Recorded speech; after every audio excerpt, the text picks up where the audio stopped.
This pile of rotten sargassum is not just a smell problem, it is a warning sign. It shows what happens when one of Belize's important tourism communities is expected to protect its coastline without the support system to match that responsibility. There is a smell in Placencia right now that says more than any speech ever could. Rotten sargassum piled up near one of our village's well-known breakfast spots, sitting there for days, while residents, workers, visitors, and small businesses are left to deal with it. People come to sit, eat, enjoy the beach, enjoy the village, and then the smell hits them. Some walk away. That is not just inconvenient. That is money lost. That is reputation damaged. That is public health being treated too casually. That is a tourism product being allowed to suffer in plain sight. But before anybody runs with the wrong message, this is not about attacking the Placencia Village Council. It's not about attacking anyone. I am not saying every person involved has failed. I am saying the system, as currently structured, is not responding at the level Placencia needs. The truth is, any council placed in this position is being asked to manage a major tourism destination without the level of support that destination clearly requires. Because this is bigger than one council, bigger than one pile of seaweed, bigger than one business losing customers. Nobody serious can deny that Placencia contributes heavily to Belize's tourism economy. The question is whether the local support matches the responsibility placed on this coastline. Placencia is not some forgotten corner of Belize. This peninsula is one of the engines of our tourism economy.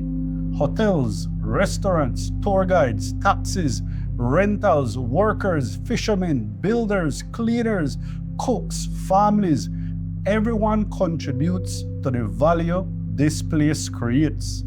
Yet, when something as basic as sargassum management becomes urgent, what happens?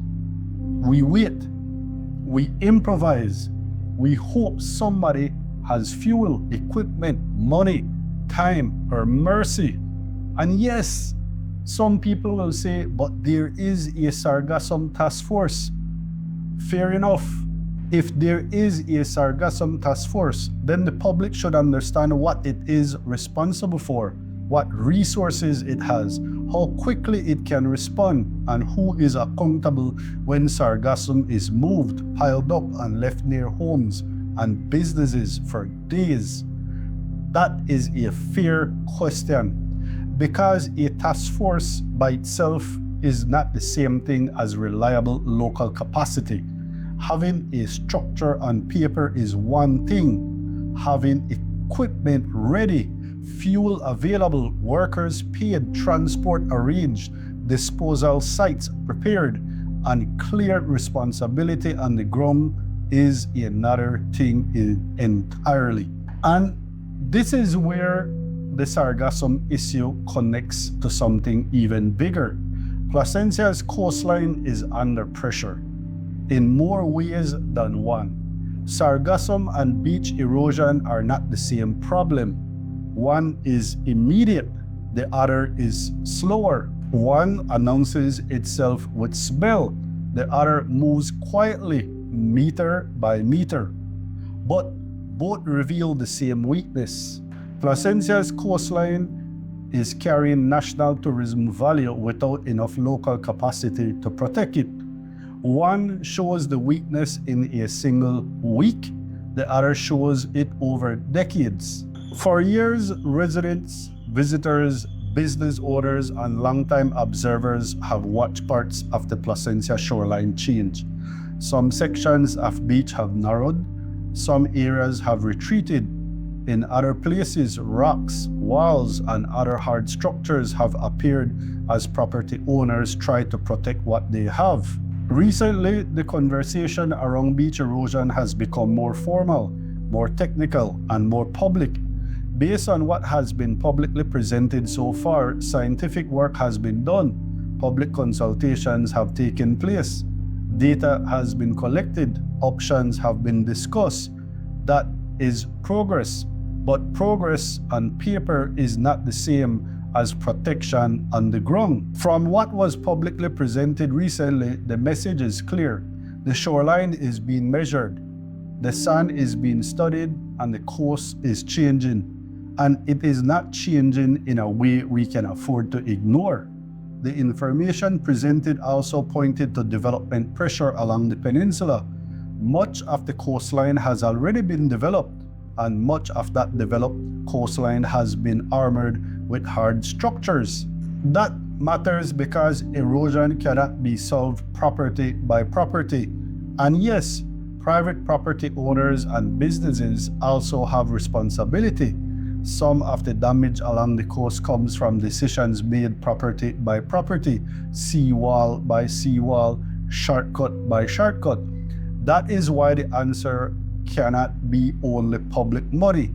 It must also include enforcement, proper permits, responsible development, and shared contribution. If every property tries to fight the sea alone, the coastline becomes a patchwork of rocks, walls, emergency fixes, and unintended consequences. One person protects their peace, the next person suffers, then the next person reacts.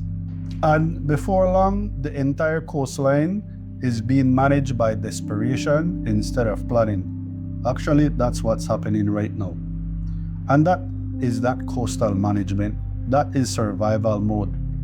The clearest recommendation presented so far appears to be beach nourishment, which means restoring sections of the beach by placing sand in a planned, engineered way.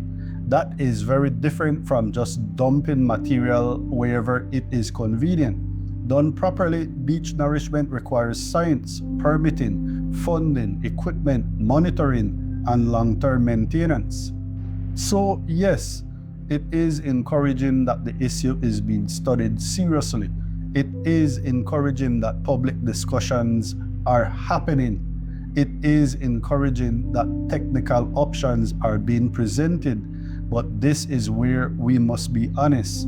Study is not construction. A workshop is not implementation. A task force is not capacity. A recommendation is not funding. And public concern is not the same as a working system. That is the point. Placencia needs a standing coastal response system, not a scramble every time the beach, the sea, or the Sargassum creates a problem. Because whether it is rotten Sargassum sitting near a business for days, or beach erosion slowly reshaping the shoreline, the deeper question is the same. Who is properly resourcing Placencia to protect the coastline that Belize profits from? And to be clear, this is not about saying Placencia is more important than every other community in Belize. It is about recognizing that high-pressure tourism zones require high-functioning maintenance and coastal response systems. When a major tourism destination fails, the damage does not stop at the village boundary. It affects jobs, businesses, national reputation, and the wider economy. Placencia is marketed as one of Belize's premier destinations. The beach appears in photos, videos, travel ads, hotel promotions, tourism campaigns, and national branding. But when the beach needs help, when the village needs equipment, when the council needs money, when businesses are affected, when residents are smelling decay in their homes, suddenly everything becomes complicated. That is how serious destinations decay, not all at once, but through delays, excuses, underfunding, and nobody being clearly responsible. that is not good enough. A tourism community should not have to beg for the basic resources needed to protect the very tourism product the country benefits from. And let me be clear, this is not an argument for reckless spending. This is not an argument for political finger pointing. This is not an argument for doing work without environmental clearance or proper planning. It is the opposite. It is an argument for serious governance. This responsibility does not sit with one office alone. It touches local government, central government, tourism authorities, environmental agencies, property owners, businesses, and the private sector. That is exactly why coordination matters. If nobody serious can deny that Placencia contributes heavily to Belize's tourism economy, then nobody should ignore the question of how this coastline is maintained. This is not only about getting more money back, it is about building a serious local coastal response system, funding, equipment, technical guidance, legal authority, environmental oversight, clear responsibility, long-term maintenance. That could mean a dedicated coastal management fund, a guaranteed tourism reinvestment mechanism, a standing Sargassum response budget, or a properly resourced local coastal unit. The exact model can be debated. What cannot be debated is the need, not as a favor, not as politics, not when somebody feels like helping, as basic governance, because if the beach suffers, businesses suffer. If businesses suffer, workers suffer. If workers suffer, families suffer.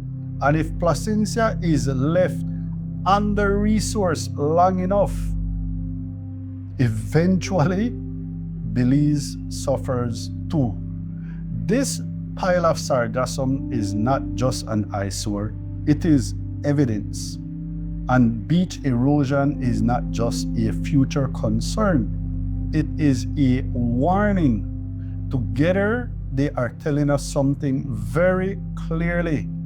Placencia's coastline is under pressure, and the system responsible for protecting it is not yet strong enough, fast enough, or local enough to meet the moment. So the question is no longer whether the problem exists. It does. The question is no longer whether people are talking about it. They are. The real question is whether Belize is prepared to move from studies, workshops, task forces, and good intentions into lawful, funded, coordinated local action. We need a serious public conversation about how Placencia's coastal protection is funded, managed, and maintained. Not after the next crisis, no, because Placencia's future will not be protected by conversation alone. It will be protected by planning, funding, local capacity, responsible development, environmental enforcement, and coordinated action. Placencia is more than a destination. It is a living peninsula. And if we want it to remain beautiful, livable, and strong for the next generation, then protecting the coastline cannot be optional. It has to become a priority. And if you live here, work here, visit here, or profit from this peninsula, then this conversation belongs to you too. I'm Charles Leslie, owner, Visit Placencia, and this has been a Behind the Beach episode. Thank you for watching. Please like, follow, and share if you care about Placencia.